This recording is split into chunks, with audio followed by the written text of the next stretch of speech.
बहुत पुराने समय की बात है। एक छोटे से गांव में चंपा नाम की एक बूढ़ी औरत रहती थी। उसकी आंखों में जीवन की थकान और हाथों में कड़ी मेहनत के निशान थे। चंपा का इस दुनिया में कोई नहीं था, ना बेटा, ना बेटी और ना ही कोई अपना। वो दिन भर गांव-गांव घूमकर सूखी लकड़ियां बीनती और उन्हें बेचकर अपना गुजारा करती थी। कभी उसे खाने के लिए कुछ मिलता, तो कभी भूखे ही सोना पड़ता। लेकिन उसने कभी किसी से शिकायत नहीं की। वो बस चुपचाप अपनी जिंदगी जी रही थी, अपने अकेलेपन को अपनी मेहनत से ढकते हुए। एक रात जब आसमान में काले बादल घेराबंदी कर रहे थे, चंपा अचानक मौसम के खराब होने से चिंतित हो गई।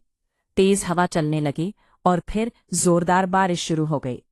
चंपा ने जल्दी जल्दी एक पेड़ के नीचे जाकर शरण ली, लेकिन बारिश इतनी तेज थी कि वो पूरी तरह भीग गई। तभी उसकी नज़र एक टूटे फूटे मंदिर पर पड़ी। वो दौड़कर वहां पहुंची। मंदिर के अंदर जाकर उसने एक छोटी सी लड़की को कोने में सिकुड़ी हुई पाया। वो कांप रही थी और उसकी आंखों में डर साफ दिखाई दे रहा था। चंपा धीरे से उसके पास गई और उसे सहारा देने के लिए बोली, बेटी, तुम यहाँ अकेली क्या कर रही हो?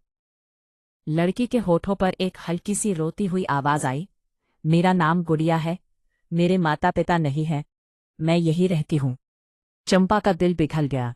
उसने तुरंत अपनी गीली साड़ी का पल्लू फाड़कर गुड़िया को ओढ़ा दिया। अब तू अकेली नहीं है, मैं हूं तेरे साथ।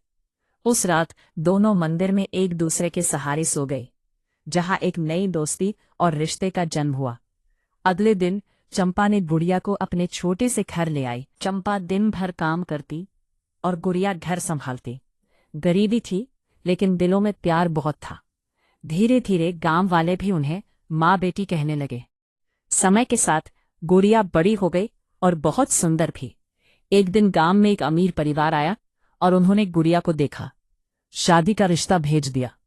चंपा पहले तो डर गई, लेकिन गुड़िया की अच्छी जिंदगी के लिए उसने हाँ कर दी। शादी के दिन गुड़िया बहुत रोई। माँ, मैं आपको छोड़कर नहीं जाना चाहती। चंपा ने आंसू छुपाते हुए कहा, बेटी, तेरी खुशी में ही मेरी खुशी है। और गुड़िया चली गई। कुछ साल बाद गुड़िया पूरी तरह बदल चुकी थी। अब वो अमीरी में खो गई थी और उसे अपनी पुरानी जिंदगी याद ही नहीं थी। चंपा हर दिन उसका इंतजार करती रही।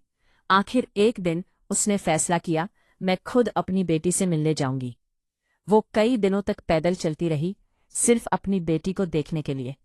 जब वो गुड़िया के घर पहुंची, नौकरों ने उसे भिखारी समझकर रोक लिया। तभी गुड़िया बाहर आई। चंपा खुशी से बोली, बेटी, मैं आ गई। लेकिन गुड़िया